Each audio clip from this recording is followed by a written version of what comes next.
Hi, I'm Sarah Banda, and I'm a wife to Alec and a mother to two sons, and we live just south of the Dallas-Fort Worth area in Mansfield, Texas.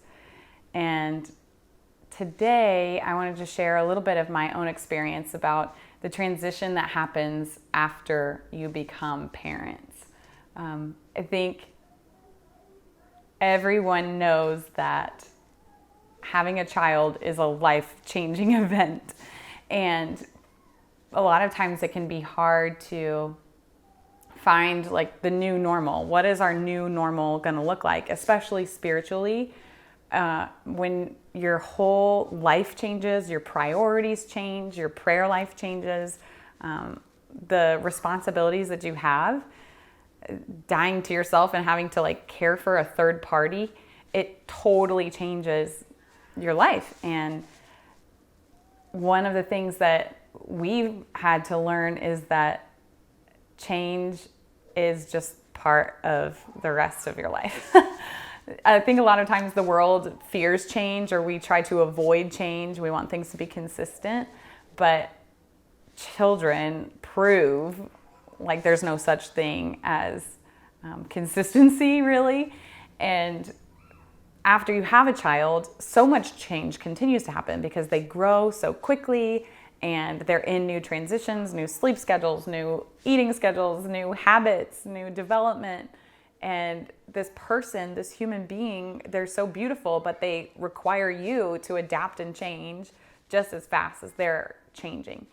And it has made prayer specifically really challenging for me.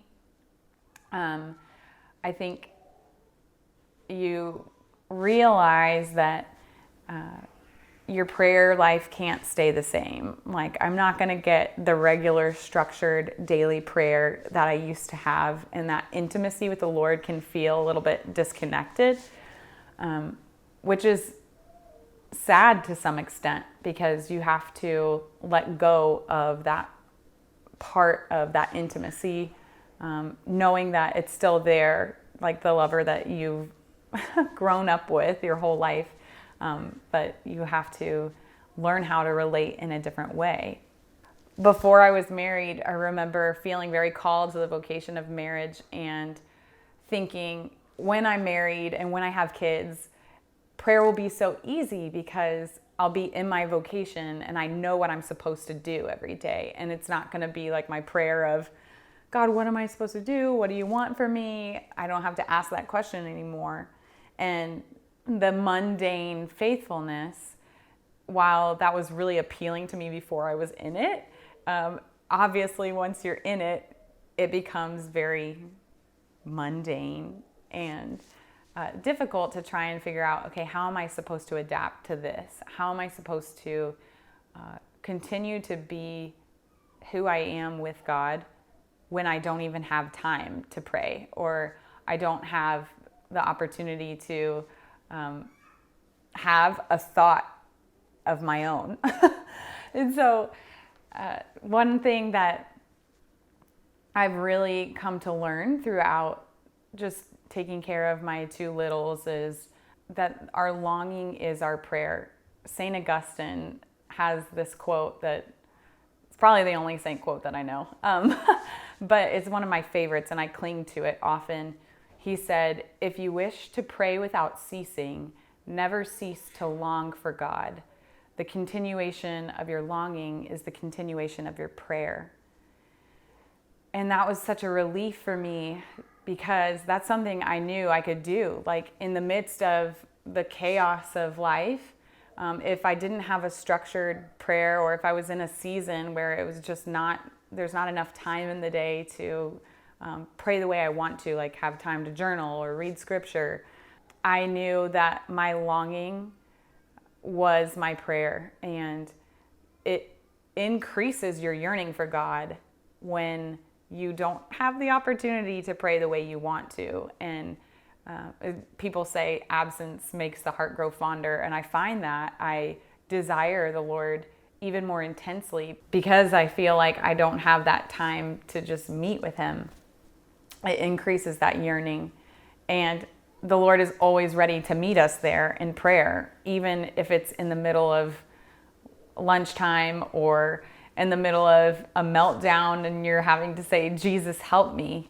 I take so much joy in knowing that the Lord meets me there immediately. Like he's never waiting to meet me in prayer, whatever that prayer may be, even if it's desperate. The other thing that I find has been really a game changer for this new season is keeping in mind that it is a season, knowing that the years of my children being little and being so dependent on me are probably going to feel really short in retrospect, and that the prayer life that I feel like I maybe used to have isn't something that I have to let go of forever. It might just be for this period of time where the Lord wants me to focus more intently on my babies. And so I hold on to the hope that they are going to grow and I'll get that opportunity to be in a new season of prayer where I can, have more structure and be just a little more consistent. But one thing that I've found is that I don't want to take this time of my children being young for granted. And the Lord who said, let the little children come to me, is the same Lord who wants us to come to him as his little children. And I've taken on a new mindset of childlike faith, because when you see your children coming to know the Lord at an early age, like my youngest, or sorry, not my youngest, he can't talk yet. My oldest son, he is so intent in prayer and in Mass specifically. He's always like, the priest is eating the body. And I realized like he's seeing all of this stuff with new eyes. This is the first time he's experiencing and noticing some of these things, and hearing the Lord speak to him, answer his prayers for the sun to come out. The simplicity of his prayer is so beautiful, and getting to highlight that to him and enter into his prayer and teach him how to pray, it makes me realize I'm getting an opportunity to have that childlike faith again. Remembering I, Sarah, am also God's child.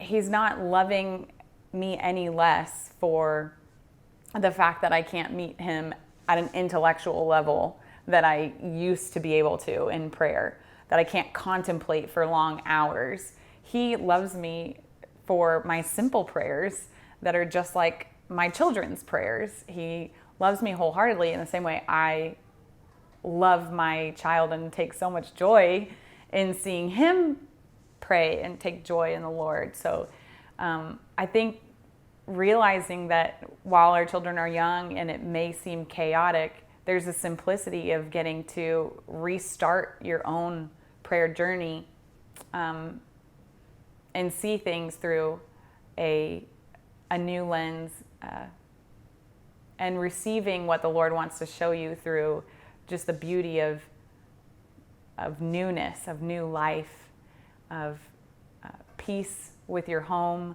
and the ability to hold on to every season of life.